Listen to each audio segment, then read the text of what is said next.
जी अस्सलाम वालेकुम। हाय व्यूअर्स, मेरा नाम कलीम है। Welcome to management tube. और आज मैं आप लोगों को HBL कन्वेंशनल अकाउंट के बारे में डिटेल से बताऊंगा कि HBL कन्वेंशनल करंट अकाउंट के बेसिकली क्या फ़ायदे हैं और ये अकाउंट किन लोगों के लिए ज़्यादा बेनिफिशियल है, इसके क्या नुकसानात हैं, क्या फ़ायदे हैं, ये आज हम डिटेल से डिस्कस करेंगे।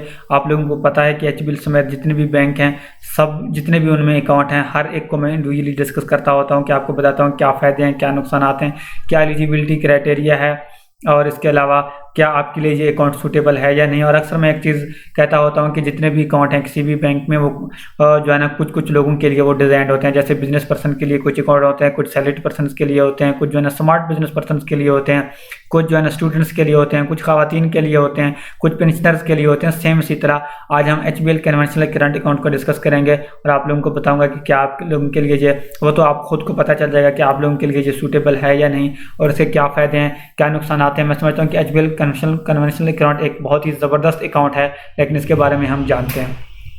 तो अगर हम इसकी एलिजिबिलिटी क्राइटेरिया की बात करें या हाउ टू अप्लाई की बात करें तो ज़ाहिर बात है CNIC का होना आपका लाजमी है। और इसके अलावा जो है ना मेरे भाई जो है ना आपके पास कोई भी यूटिलिटी बिल होना लाजमी है और इसके आपके पास प्रूफ ऑफ इनकम होना लाजमी है। अगर आप सैलरीड पर्सन हैं तो सैलरी स्लिप होना लाजमी है, या लेटर पैड पे आप कंपनी से लिखवा लेते हैं कि यार आप यहाँ जॉब करें, आपकी डेजिग्नेशन क्या है, सैलरी क्या है, जो भी वो लिखना चाहें, और उस पर आपके कंपनी का सिग्नेचर और स्टैंप होना लाजमी है। और इसके अलावा अगर आप बिजनेस कर रहे हैं या सोल प्रोप्राइटर है तो सोल प्रोप्राइटर वाले केस में भी जो भी ओनर है उसका CNIC होना लाजमी है और बिजनेस का लेटर हेड होना लाजमी है और NTN होना लाजमी है। सेम इसी तरह अगर आप बिजनेस है जो कि SEC पे से रजिस्टर्ड है आपकी कंपनी या फिर्म, तो उस केस में आपके पास NTN होना लाजमी है।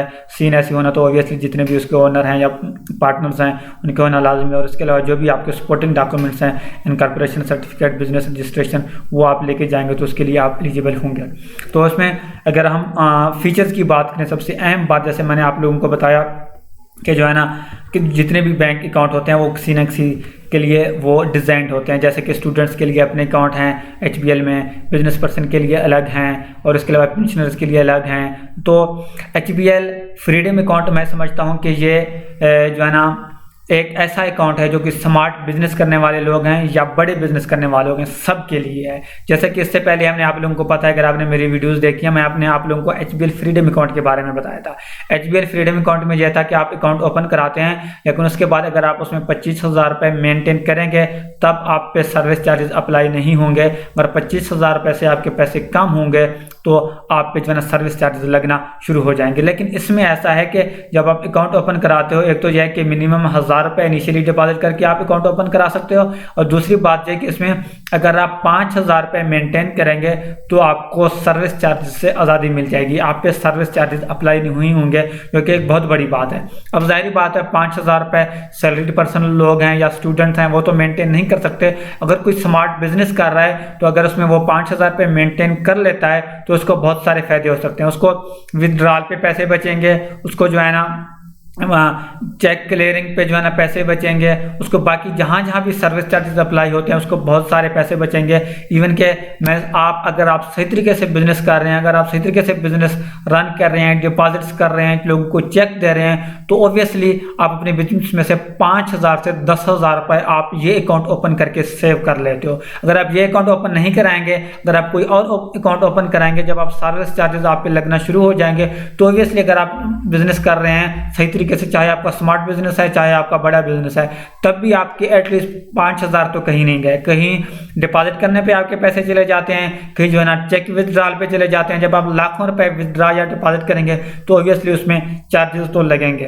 तो इसमें यह है कि आप 5,000 रुपये जो है ना मेंटेन करके खुद को आज़ाद कर सकते हो जो है ना सर्विस चार्जेस से। और इसके अलावा अगर जो है ना आप 5,000 रुपये नहीं भी जो है ना मेंटेन कर पाते तब भी इतने ज़्यादा पैसे नहीं है। ऑलमोस्ट मेरे ख्याल में 80 रुपये से 120 रुपये आपको चार्ज करेंगे जो है ना, बाकी कोई मतलब इतनी कोई बड़ी बात नहीं है। मतलब वो मतलब अगर आप उसको यूज़ नहीं करेंगे, अगर 5,000 से आपके पैसे कम हो जाते हैं इसमें मिनिमम अकाउंट, उस मिनिमम बैलेंस, तो उसके बाद ये जो 80 रुपये से 120 रुपये मैं आपको बता रहा हूँ ये आपके अकाउंट से बाय डिफ़ॉल्ट जो है ना काट लिए जाते हैं। लेकिन अगर बाकी आपके पास सर्विस चार्जेस लगना वो तो वैसे भी लगेंगे फिर, लेकिन मतलब आपके, और इसमें डिसएडवांटेजेस भी यही है कि अगर आप इसको फॉर एग्जांपल 2 महीने के लिए इस्तेमाल नहीं करते और आपका अमाउंट जो है ना 50,000 से कम है तो फिर अगर आप एक महीने के आप उसको यूज़ नहीं करते या करते भी हैं, 5,000 से बैलेंस कम है, महीने के एंड पे आपके अकाउंट से 80 रुपये से 120 रुपये काट लिए जाते हैं। अगर आप 2 महीने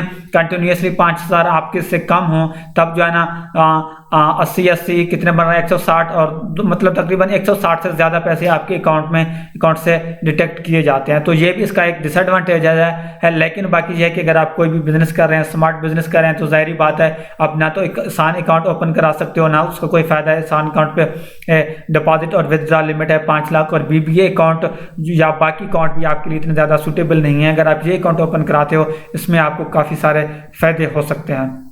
तो इस लिहाज से जो है ना अब आप जो भी काम करते हैं आप खुद जो है ना ये लेट कर लीजिएगा कि आया आप लोगों के लिए ये अकाउंट जो है ना बेनिफिशियल है या नहीं है। तो मुझे दीजिए इजाज़त, नेक्स्ट में और इसमें ये भी है कि आप ये अकाउंट ओपन कराते हो, आप अपने जो है ना डेबिट कार्ड भी ले सकते हो, और इसके अलावा जो ना आप अपने नाम पे भी जो है ना एटीएम कार्ड ले सकते हो। और आप अगर आपका सोल प्रोप्राइटर बिजनेस है या आप इंडिविजुअल बिजनेस कर रहे हैं तब भी आप अपने बिजनेस के नाम पे जो है ना डेबिट कार्ड हासिल करते हो, जिसमें जो है ना पेपाल भी ले सकते हो, वीज़ा कार्ड भी ले सकते हो, मास्टर कार्ड भी ले सकते हो।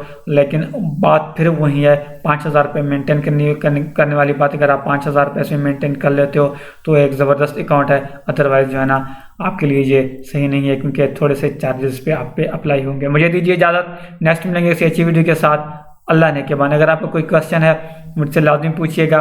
और अभी मैं आपसे लोगों से अगेन रिक्वेस्ट करूँगा, अगर आपने मेरा चैनल सब्सक्राइब नहीं किया तो काइंडली सब्सक्राइब कीजिएगा। और इसके अलावा बैंकिंग के हवाले से आपका कोई भी सवाल है आप मेरे यूट्यूब चैनल के प्लेलिस्ट में जाके आपको जो है ना बैंकिंग के नाम से एक प्लेलिस्ट मिलेगा, वहाँ से आप एक्सेस कर सकते हो। मुझे दीजिए इजाज़त, नेक्स्ट में किसी अच्छी वीडियो के साथ। और हाँ सॉरी, एक और चीज़ भी आपको बताता चलो, FBR और बिजनेस और बैंकिंग के हवाले से मैं काफ़ी इन्फॉर्मेटिव वीडियोज़ बनाता होता हूँ। सिर्फ बैंकिंग नहीं, FBR के बारे में भी बनाता हूँ, SECP के बारे में बनाता हूँ, और बिजनेस रजिस्ट्रेशन के हवाले से भी आपको मेरे यूट्यूब चैनल पर काफ़ी इन्फॉर्मेटिव वीडियोज़ मिल सकते हैं। नेक्स्ट में किसी अच्छी वीडियो के साथ। अल्लाह ने के बाद।